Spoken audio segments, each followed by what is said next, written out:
بس طبعا انا عايز اقول لكم نقطتين مهمين. لو رحم لا تأتي منها الا الشر برضه، لانه ده بيشغلنا جامد جدا.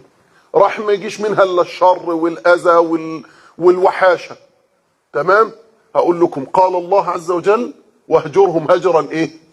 هجرا ايه؟ يعني ايه هجر جميل؟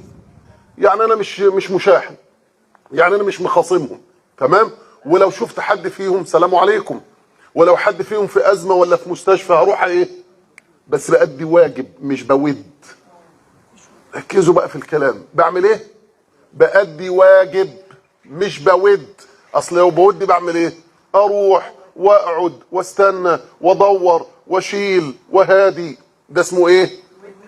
انما الواجب سلام عليكم ازاي الحال؟ الف سلام عليكم، شفاك الله وعافاك، شكرا. رحت ولا لا؟ انا مخاصم بس انا واخد ايه؟ قال رسول الله صلى الله عليه وسلم اعتزل ما يؤذيك. واضحه كده؟ يبقى دي قرآن وايه؟ وسنه. اصل ربنا قال، سيدنا النبي صلى الله عليه وسلم قال قاطع ايه؟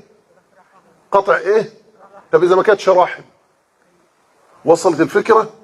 اسمه قاطع ايه؟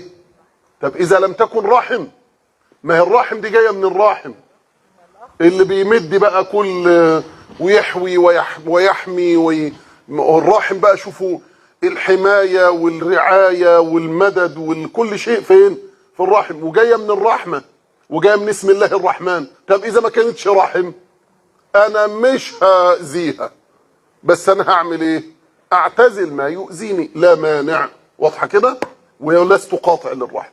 النقطه الثانيه، حاضر، النقطه الثانيه يا جماعه، المشاحن. الايه؟ المشاحن. طب لو هو انا سلمت وسالت ودورت وبعت رسائل وما ردش، انا لست من المتشاحنين، لانه خيرهم الذي يبدا بالايه؟ بالسلام. وانا بدات بالسلام وهو ايه؟ لم يرد. انا مش مخاصمه بس برضه ايه؟ معتزل اعتزالا جميلا وهجرا جميلا، لا مانع ولست من المتشاحنين. وصلت الفكره؟ يبقى رقم واحد